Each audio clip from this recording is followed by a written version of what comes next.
आज काफी दिनों के बाद हम फिर से एक केस ले रहे हैं। इसमें काफी बड़ी उम्र की प्रोसिक्यूटर्स ने अपने से काफी छोटे लड़के पर आरोप लगा दिए थे। सिर्फ इतनी ही जानकारी इस केस की देंगे कि यह PS RK-पुरम दिल्ली का केस था। बाकी नाम वगैरह हमने बदल दिए हैं। इस केस में मानवीय संबंधों का सत्य, प्रेम के नाम पर धोखाधड़ी और अब्यूज ऑफ लीगल प्रोविजंस का बहुत अनूठा संगम है। इस केस में क्रॉस एग्जामिनेशन के कई स्थापित सूत्र भी चर्चा में किए गए थे, तो यदि व्यूअर्स अपने कागज कलम का उपयोग करना चाहें तो यह बहुत शिक्षाप्रद हो सकता है। 39 साल की अनु ने पुलिस में शिकायत दी थी कि वह कॉलेज में पढ़ने वाले विक्की को 2-3 साल से जानती है। लगभग 15 दिन पहले विक्की का बर्थडे था। उस दिन शाम को मेरे घर पर ही बर्थडे पार्टी रखी गई थी। पार्टी के बाद उसने कहा कि वह मुझसे बर्थडे गिफ्ट लेना चाहता है। मैंने उसे एक इलेक्ट्रॉनिक शेड्यूलर दिया था। इलेक्ट्रॉनिक शेड्यूलर एक डायरी जैसा इलेक्ट्रॉनिक यंत्र होता है, लेकिन वह उससे संतुष्ट नहीं था। वह कहने लगा कि उसे कोई चीज नहीं चाहिए, बल्कि उसे तो प्यार का गिफ्ट चाहिए। उसके बाद उसने मेरे मना करने के बाद भी मेरे साथ जबरदस्ती फिजिकल रिलेशंस बनाए, मेरी वीडियो भी बनाई, मेरे फोटोज भी लिए और उसने मुझे धमकी दी कि अगर मैंने किसी को बताया तो वह फोटोज और वीडियोज को इंटरनेट पर वायरल कर देगा और अगर फिर भी मैं नहीं मानी तो वह मुझे जान से मार देगा। विक्की के पिताजी ने जब हमें गिरफ्तारी वाले दिन यह FIR दिखाई तो इसमें घटनाओं का प्रवाह सामान्य नहीं लगा। हमें घटनाओं के असामान्य प्रवाह केवल झूठे केसों में ही होते हैं। वहीं बातों को कुछ जानबूझकर छिपाया जाता है और कुछ बातों को बनावटी रूप से पेश किया जाता है। तो घटनाओं का flow was not very smooth in that case, सो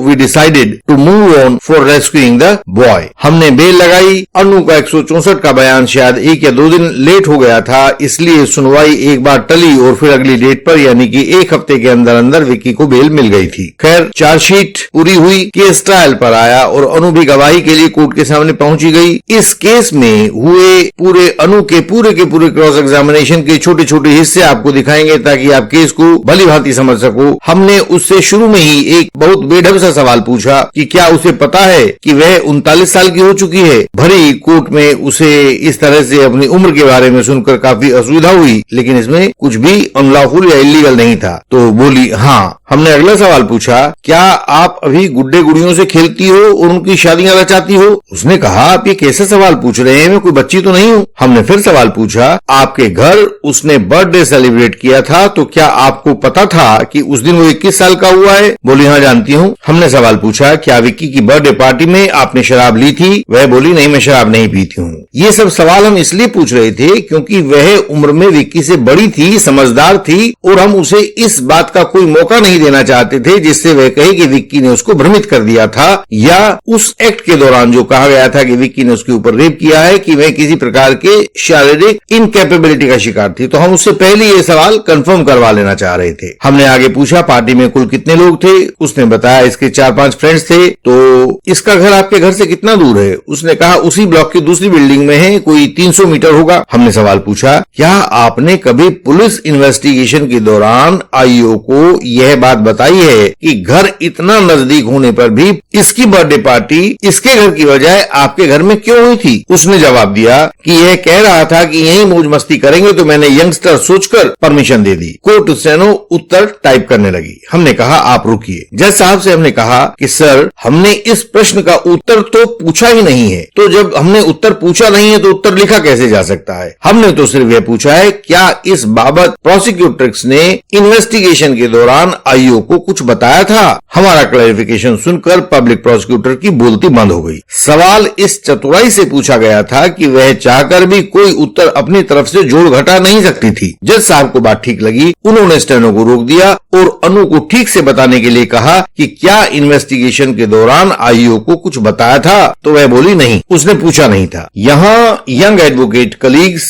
और फॉल्स एलिगेशन वॉरियर दोनों देखेंगे कि बहुत से गवाह कोर्ट में क्रॉस एग्जामिनेशन के दौरान बकबक करते रहते हैं और उनकी बकबक से कई अवांछित तथ्य उनके बयान में जुड़ जाते हैं, या कहिए कि वो जुड़वा लेते हैं, जो कई बार आरोपी के लिए बहुत नुकसानदेह होते हैं। तो सवाल इस कला के साथ पूछा जाना चाहिए, एक आर्ट ऑफ आस्किंग क्वेश्चंस होती है, उस तरह से सवाल पूछा जाना चाहिए कि झूठे गवाह को सिर्फ वही बोलना पड़े जो आप चाह रहे हैं, वह कुछ भी अवांछित रूप से अपने उत्तर में न जुड़वा सके। क्रॉस एग्जामिनेशन के अन्य भाग में हमने फोटोज एंड वीडियोज पर सवाल पूछा, क्योंकि लगभग सभी झूठी प्रोसिक्यूटर्स यही आरोप लगाती हैं और यही धमकी की बात करती हैं। हमने उससे पूछा, क्या आपने आईओ को बताया था कि जब आरोपी ने उसके साथ जबरदस्ती की तो उसने विरोध किया था? उसने उत्तर दिया, हाँ मैंने जबानी बता दिया था, क्योंकि हमने चार्जशीट पढ़ी हुई थी तो हमने उसे कन्फ्रंट करवाया, चार्जशीट में दिखवाया, बताइए आपने कहां बताया था, और जब यह बात चार्जशीट में नहीं मिली तो हमने उसे कन्फ्रंट कर दिया। पहले भी यह सूत्र हम लोगों ने अनेक वीडियोस में डिस्कस किया है कि केवल वही सवाल पूछें जिनका उत्तर आपको पहले से पता हो। हमें पता था कि चार्जशीट में क्या है और गवाह का उत्तर क्या हो सकता है, क्योंकि यदि गवाह कुछ उत्तर बदल कर देगा तो हम उसे कन्फ्रंट करवा देंगे। हमने सवाल पूछा, क्या आपने आईओ को बताया था कि जिस समय वह कथित फोटोज और वीडियोज बना रहा था तो भी क्या आपने उसका विरोध किया था? जवाब, वह बोली, यह बात आईओ ने नहीं पूछी। हमने फिर सवाल पूछा, क्या आपने खुद से इन्वेस्टिगेशन के दौरान यह बताया था कि कथित फोटोज एंड वीडियोज बनाने के दौरान आपने आरोपी का विरोध किया था? नहीं, मैंने नहीं बताया। और यह हमारी बहुत बड़ी फैक्चुअल जीत थी, क्योंकि यदि आपके कुछ ऑब्जेक्शनेबल फोटोग्राफ्स लिए जा रहे हैं, वीडियोज बनाई जा रही हैं और आप उसका विरोध नहीं कर रहे हैं तो यह आपके कंडक्ट को दिखाता है। हमने अगले सवाल पूछा, तो जिस समय वह कथित रूप से फोटोज और वीडियोज बना रहा था तो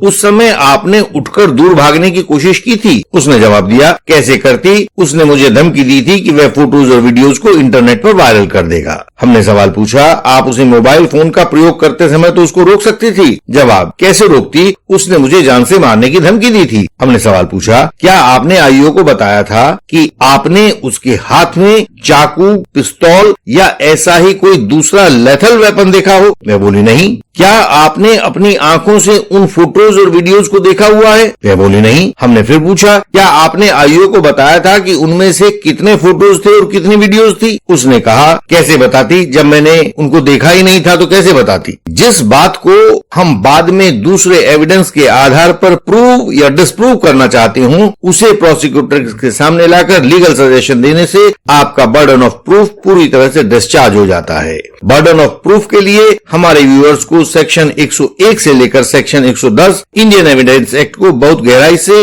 एक बार दोबारा देख लेना चाहिए। हमने उसको लीगल सजेशन दिया। एफएसएल एग्जामिनेशन में आरोपी के मोबाइल फोन से आपके उस तारीख के कोई फोटोज और वीडियोज नहीं मिले हैं, क्योंकि उसने कभी कोई फोटोज एंड वीडियोज खींचे नहीं थे। आप इस पर क्या कहती हैं? उसने कहा कि आरोपी ने डिलीट कर दिए होंगे। हमने फिर अगला सजेशन दिया। मेरा कहना है कि फोटोज एंड वीडियोज का आरोप आप झूठा लगा रही हैं। कभी कोई ऐसे फोटोज और वीडियोज बनाए ही नहीं गए थे, वरना तो वे फोन की मेमोरी में अवश्य मिलते। उसने कहा, नहीं, झूठ नहीं है। इस पॉइंट पर हमारा काम कंप्लीट हो चुका था। जो भी लूप होल्स अभी दिखाई दे रहे थे, जैसे हमें दिखाना था कि फोटोज एंड वीडियोज कभी बने ही नहीं थे, तो यह काम भविष्य में आने वाला एफएसएल एक्सपर्ट अपने क्रॉस में पूरा करवा देता था। तो जो बचता उसके लिए आईओ सबसे अंत में तो आने ही वाला था। इस बात को सभी यंग एडवोकेट कलीग्स और फॉल्स एलिगेशन वॉरियर्स भली प्रकार से जान लें कि डिफेंस का काम किसी एक गवाह को नष्ट करके पूरा नहीं होता है। अब जैसे इस केस में हम प्रोसिक्यूटर्स को तोड़ चुके थे, तो अगला नंबर एफएसएल एक्सपर्ट का होना होगा और अंत में आईओ को नष्ट करना होगा। इसके लिए डिफेंस काउंसिल का लंबा और सतत प्रयास जरूरी होता है। वह डिफेंस के भवन की नींव रखकर एक एक ईंट उसके ऊपर रखता जाता है। यह लंबा काम है, इसलिए धैर्य और निरंतरता किसी भी आरोपी को बचाने के लिए सबसे आवश्यक बातें हैं।